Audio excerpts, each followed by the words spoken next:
How would you set up a lucrative drug business? It's so interesting to think, isn't it? Because you need to have friends in the right places. Because there's absolute no way that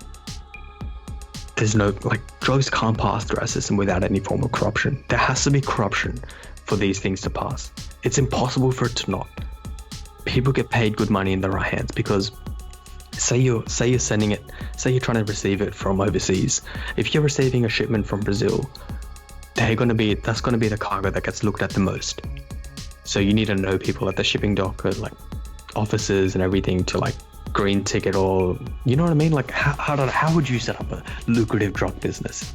And say, okay, you can have different options and scenarios, but like just say for one, you're making it in your granny flat right now. Okay, cool. If I was just making it in my granny flat, and I guess I'll just find a person that would be the runner that would go ahead and start distributing it, and it'll come to me and get more stock.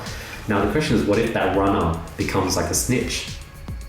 Then maybe the next thing is I'll start using like a phone that's like, use like SMS, use a fake profile, hit up people that would be interested, build trust, always drop it at, let's say I drop it underneath this bench or in this park, and the runner can pick it up from there, so he doesn't know who I am, where I live, my identity. He just comes there, he transfers me the money and picks it up.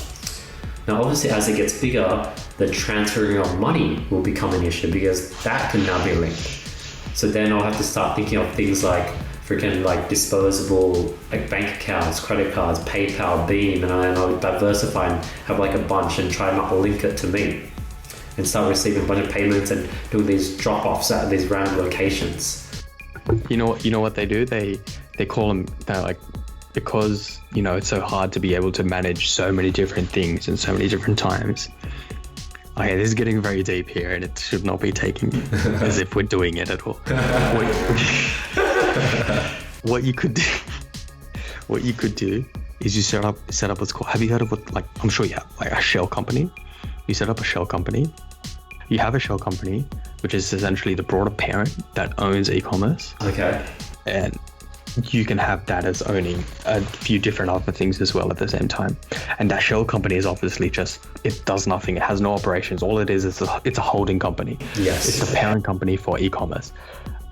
And you push payments into the shell company as if it were to be earned from e-commerce. Yeah. I mean, but like obviously you can't say that it's from e-commerce, but that's the whole purpose of shell companies. There's so many shell companies out there, which I'm seeing so many every day. They just say like something holding company, and you just see it and you try to Google it and it's like, what do they do? Do they have anything? And because some legitimate holding companies, they own some of the biggest companies in the world. They have a lot of genuine companies under them, and like they're just the big parent, right? But there's a lot of holding companies out there which have no like noticeable subsidiaries, etc.